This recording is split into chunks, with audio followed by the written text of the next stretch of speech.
morning, guys. Today is Saturday, February 4th, I believe. And today, Omar and I finally decided that we are taking a trip to Malibu. He has been talking about this beach that he's been to, that I've never been to for like weeks now, and he's wanted to go. And today's finally the day that we're making it out there. But it is like a 45-ish minute drive with no traffic, so hopefully we don't see any traffic. But from where we live, which is downtown LA, I figured that today I would do a Q&A on the go. This is like my favorite way to do Q&As, just because I feel like I get to kill some time and I'm able to answer some questions for you guys. So I announced it on my Snapchat. If you don't follow me on there, make sure to follow me, because that way you don't miss out on the next Q&A and you can ask some questions. But I'm gonna get straight into this because I have gotten some pretty good and like juicy questions, as you can probably tell from the title of the video already. So let's just get straight into this. Question number 1: what advice would you give to someone who wants to go to Bali, must go to restaurants, hotels, things to see and do? I loved watching you and Omar's vlogs about the trip. So I would say that the number 1 place that you have to go to in Bali is going to be the Monkey Forest. It's in Ubud, and it was the best experience of my entire life. You guys probably saw the video. It was amazing. It's just like something that you just have to see and experience. Another place that is a must-see is the I don't know if I'm saying that correctly. It's a waterfall in Ubud, but I'll put it on the screen, like I'll put the name on the screen. I think it's like Tengunugu something waterfall. It's also beautiful. It's also in Ubud. There's also like a hidden beach that we went to. It's called Karmakandra. God, I'm probably butchering all of these names, but it was so beautiful. You went through the forest and then you go to the beautiful beach, and it was stunning. I'm trying to think of like other stuff. The hotel that we stayed at, and a lot of people asked me actually, it was called the Ratnakuda,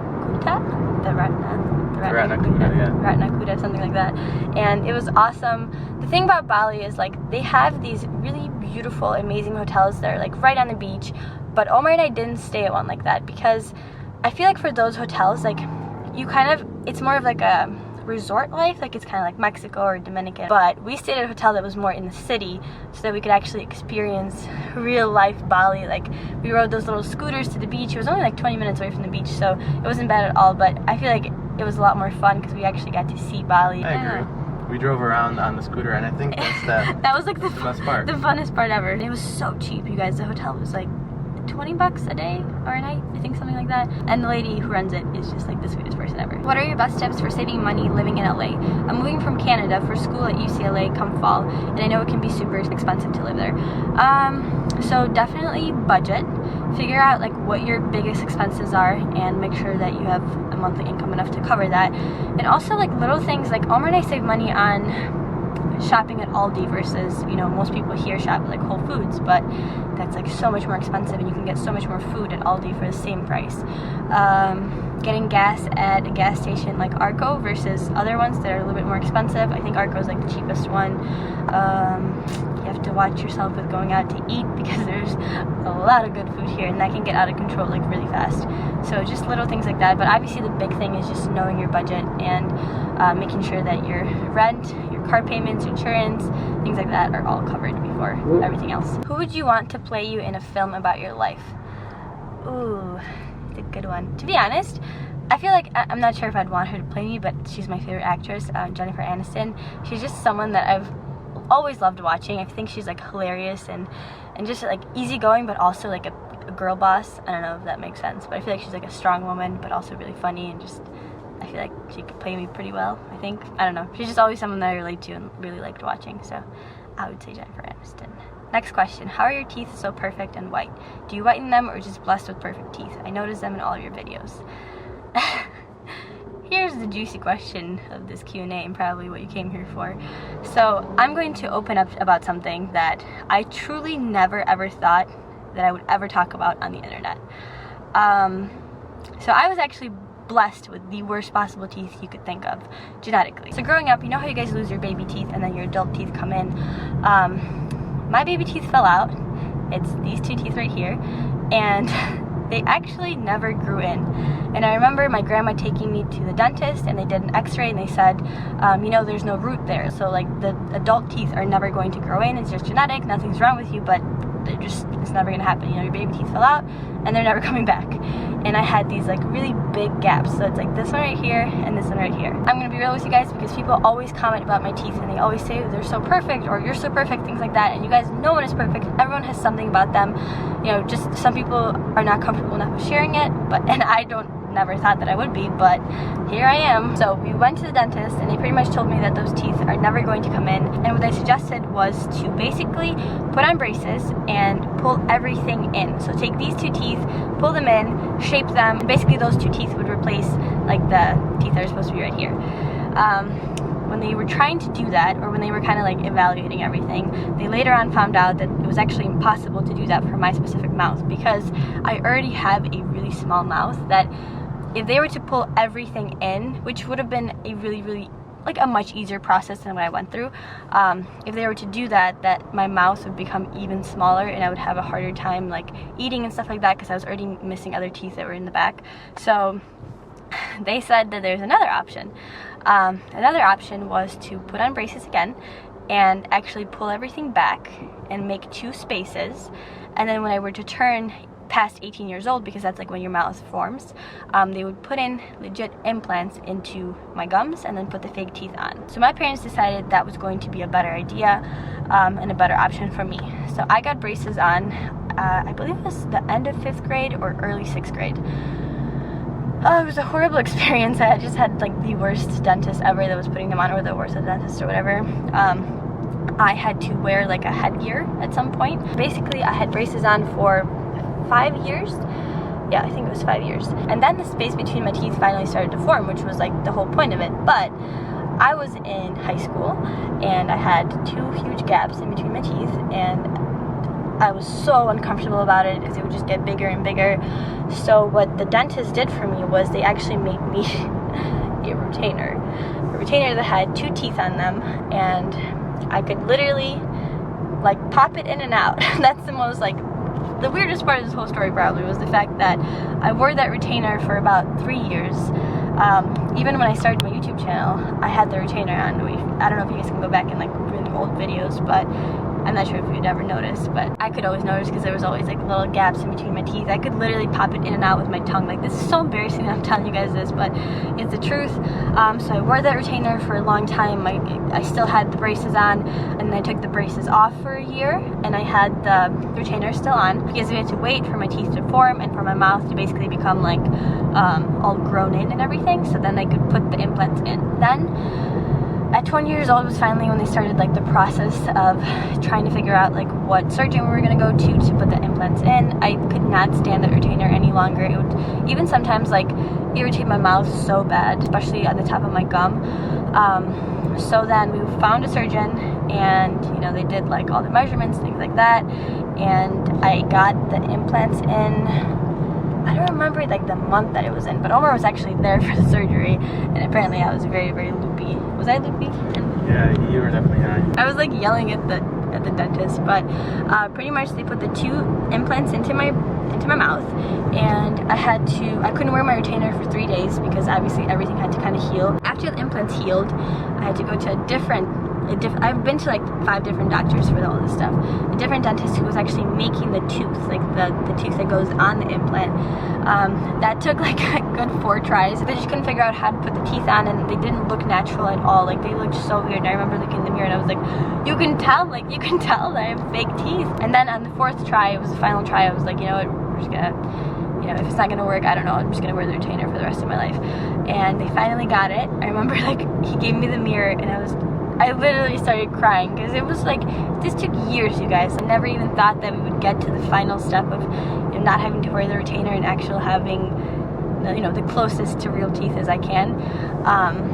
But here we are. Lots of pain, lots of medication. I remember every single time I'd get my braces like tightened and stuff, I was in so much pain, and then the headgear that I had to wear and the surgery itself, I was completely under for the surgery. So that is definitely like a huge insecurity of mine. I never in my life thought that I'd be opening up about that on the internet, because that's just another reason for, you know, trolls and stuff to kind of like use against me. But that's okay, because if it helps someone understand that I'm not perfect, no one's perfect, then that's okay, you know. So I've been through a lot with my teeth. It's genetics. My dad has horrible teeth. All the dentists have pretty much said the same thing, that it's just genetics. So there's really nothing I could have done about it. Is that it? Did I cover everything?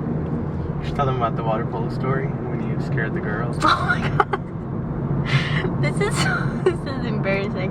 So I used to play water polo in high school, as some of you may know, and this one I still had the retainer, and like I said, I could pop it literally in and out of my mouth with my tongue.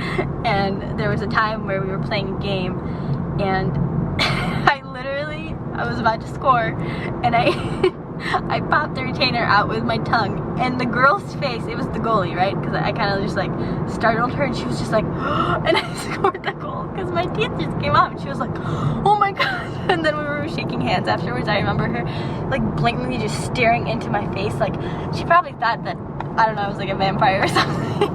Because when I would pop them out, it was just two huge gaps. So yeah, that's my story. This is just it's so embarrassing. Anyway, we're gonna move on, but that is my teeth story. So I definitely have far away from perfect teeth. I've decided I'm never gonna do anything else for them. They even like suggested that I would like shape these teeth or something, and I was like, you know what? I'm done. This is the last time. I don't even want to see another dentist for like 10 more years. Next question. How did you get into starting a YouTube channel? How did you know it was going to be a good thing for you to do? I want to, but I'm so nervous. I actually started my YouTube channel because of Omar, because he started his YouTube channel, and people were really just like so supportive and so nice that I was like, you know what?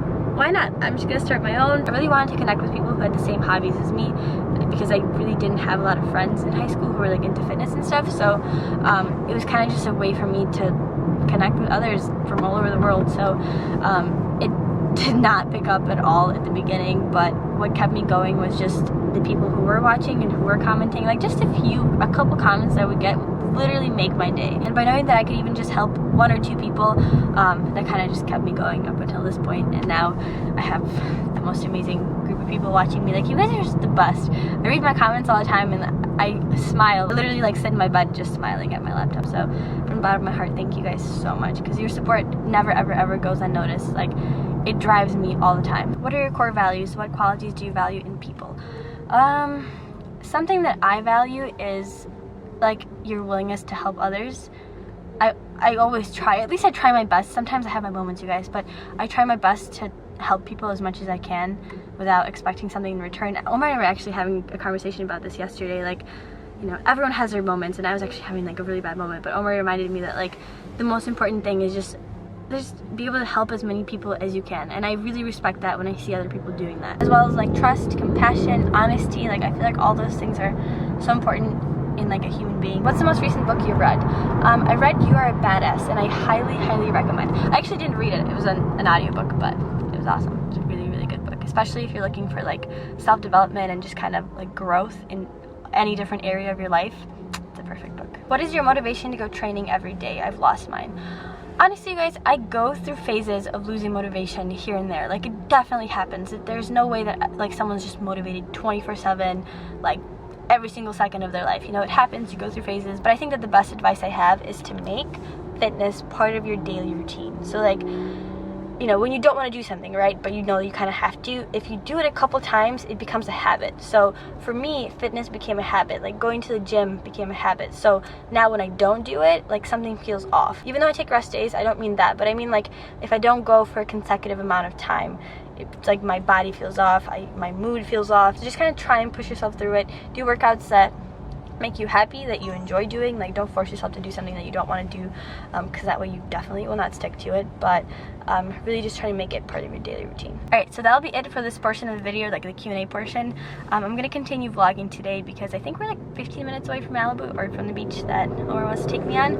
So now you guys know my deepest, darkest secrets, the teeth story. I swear, like, I never in my life thought that I would be sharing that on the internet, because I had my YouTube channel when all of this was going down, and I was actually thinking like maybe I should, you know, like document it or something, but it really was such a big insecurity of mine, and right now at this point I just don't really care. It's okay. I'd rather be honest with you guys, that way you know that no one's perfect, I'm not perfect, and it's okay, it's cool. So I will check in with you guys once we get to Malibu.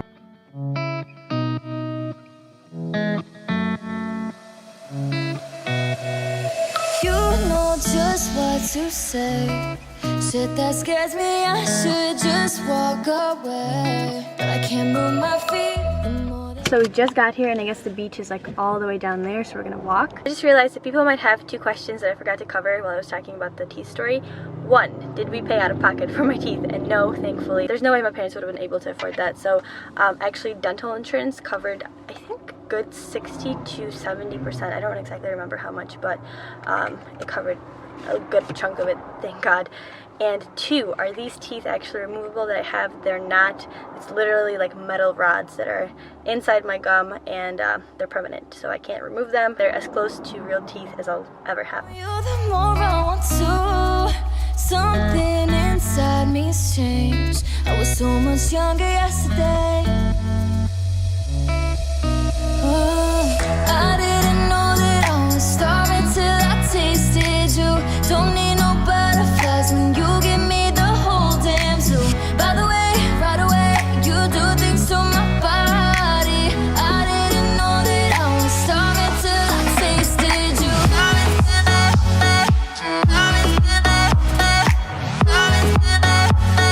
Starving till I tasted you.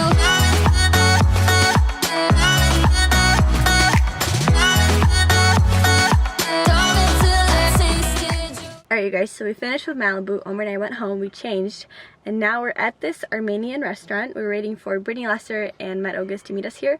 We're gonna grab dinner and then we're gonna go to the movies to see Fences. Should be a good movie. It had like really good reviews, but last time we went to dinner with Brittany and Matt, we went to this like Armenian and Russian place, and like it was just the most sketchiest place ever. Omar ordered like a chicken and mushroom meal, and they literally didn't put any chicken. They just put the mushrooms and they covered it with like sauce, and like they tried to make it seem like it was there, but it was definitely not there. So hopefully this is better. But Matt and Brittany definitely know how to pick some The sketchiest spots. the sketchiest spots ever. But I'll check with you guys later. You know just how to make my heart beat faster, emotional earthquake. Bring on disaster. You hit me head on, got me weak in my knees. Something inside me's changed. So much younger